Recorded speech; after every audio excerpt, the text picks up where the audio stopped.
Hello, my little ghosties. It's me. I'm back. Yeah. So I've been reading your guys' comments, and I really love when you guys comment because I love talking to all of you. So it looks like all of you really want another chapter of Monster to be read. I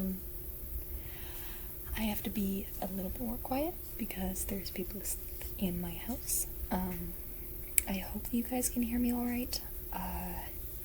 Yeah. But I won't have to be rushing like last time. To clear some things up about last time, I had read through the entire thing 3 times before I finally got that one take. Because there was I just kept on getting interrupted and all kinds of things. But yeah, I am excited to do this, so let's get started.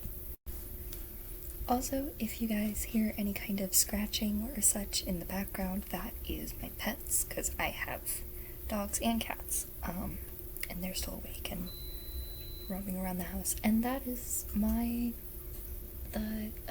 laundry. Fun, it keeps on beeping.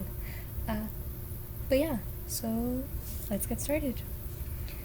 Today I am reading Chapter 4 of Monster by Death of a Fangirl. The rest of the day went by as smoothly as it could have, given that Virgil was constantly on edge. The idea of slipping up in front of everyone kept him tense and nervous.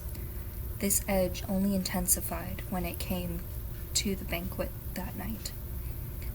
All the royals from the kingdom sat down together to dine, while the citizens dined in the other room before the evening celebration. Virgil was sitting uncomfortably, eating silently next to his brother, as he tried to calm down. "You'll be fine, okay?" Lewis. I keep on forgetting how to pronounce stuff. Lewis murmured, as he leaned toward him, the way you'd see siblings whispering at the dinner table. "I'm right here if you need me I almost said to touch. I'm right here if you need me to vouch for you. Just remember to breathe."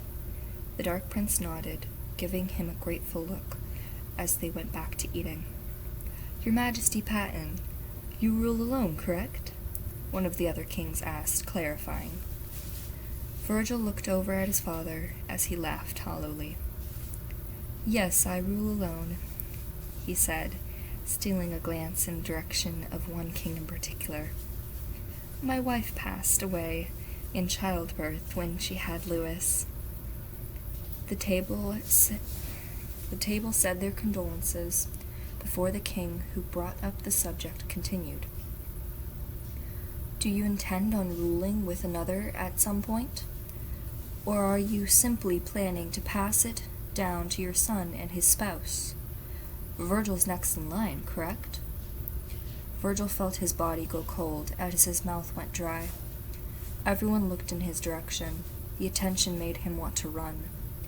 He could hear the rain outside, trying to focus on that. Lewis gave him a sympathetic and worried look, seeing the way his hand was shaking under the table. "That is correct.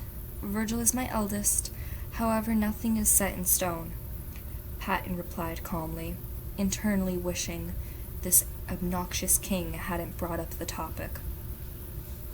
He could see through his son's facade of calmness, noticing the tenseness in his shoulders and how his gaze never left the plate in front of him. "There is no way to know what our futures hold." The king who asked looked back towards Virgil, raising an eyebrow. The Dark Prince felt intimidated and terrified, his gaze going low as soon as they made eye contact. "In my opinion, he's got a long way to go before you can hand the kingdom to him." Sorry about that. I think that my dogs are doing something. should probably go check on that, but I'm too lazy, so let's continue.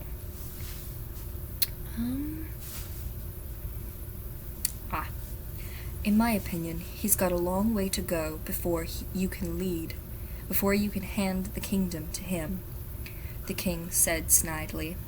He doesn't look fully stable in the head. Virgil's breathing was quick and shallow, and his pulse raced. All he felt was cold and tense, as if something was building up.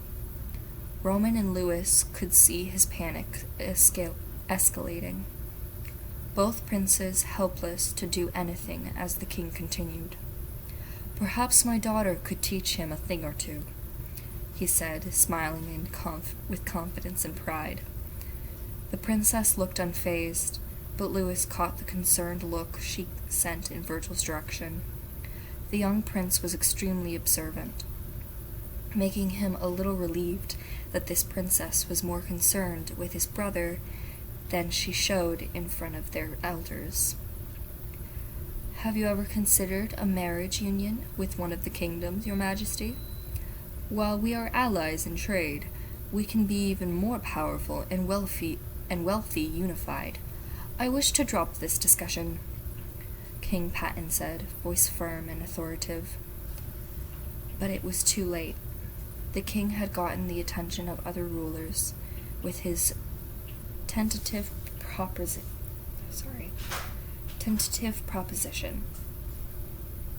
Now hold on a minute, a queen interjected. What gives you the right to go suggesting such an idea? My daughter could just as easily wed the prince as yours. Please, you think that King Patton would be interested in your tiny little speck of a kingdom? The king sneered back. Uproar started among the rulers, each yelling and arguing why their kingdom would be better to unify with Patton's. Virgil was shaking more now, squeezing his eyes shut as he clenched his fists. Brother, breathe, Louis murmured, desperately trying to calm him. Virgil opened his eyes briefly to meet his, showing his little brother the fear that was tearing him apart for a moment. Before he shut his eyes again, his head hurt from the lights of the room and voices of royals. They seemed to get louder and louder, like the rain falling heavier outside. My daughter should be his wife. Your kingdom isn't even worth King Patton's time. They got louder and louder. Well, I'm not offering my daughter to be married to someone like him until I know he's stable in the head. Oh, because your daughter is so much better than the rest of ours. Let him decide. Louder and louder. This should be the prince's choice. This isn't about what he thinks. Snap. All of you, shut up. A crack of lightning accompanied by a deafening clap of thunder lit up the room as Virgil stood up suddenly. His breathing was labored as he was shaking, desperately holding on to his consciousness as cold seemed to suffocate and surround him. Everyone stared at him, mouths agape, in shock and eyes wide. They looked almost scared.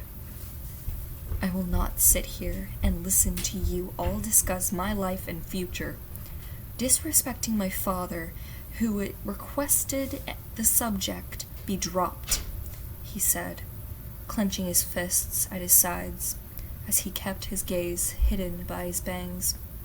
Feel free to continue your conversation once I've excused myself from the room, seeing as whether I'm present or not does not matter. The Dark Prince turned away from the table and walked out of the massive dining room with haste. Louis watched him go, flinching as the door slammed shut behind him. Brother, he whispered sadly, looking down as he fought to keep his emotions in check. Roman had been fighting to keep his mouth shut since the beginning, wanting to avoid causing a scene. Now he didn't care. He looked at King Patton and his father for permission, who both nodded. The prince stood up without a word and followed him, setting his jaw with determination as the royals watched him. His steps didn't falter as he left the room, closing the door forcefully behind him. His pace quickened, wanting to find Virgil. He checked his room first, heart racing as he realized he wasn't there. He tried to think, it dawning on him as he looked out the window at the pouring rain. He wouldn't, he murmured, racing down to the gardens. Sure enough, Virgil had. The Dark Prince was on the ground, seemingly unconscious when Roman found him on the path they'd been walking just that morning. He looked as though he'd passed out while walking. The prince's heart raced as he checked his pulse to make sure he was just unconscious and not worse. He sighed in relief, reaching down to pick him up bridal style, battling the rain as he made his way back into the palace. Pulse still rushing, he hurried to Virgil's room, where he laid the limp Dark Prince on his purple sofa.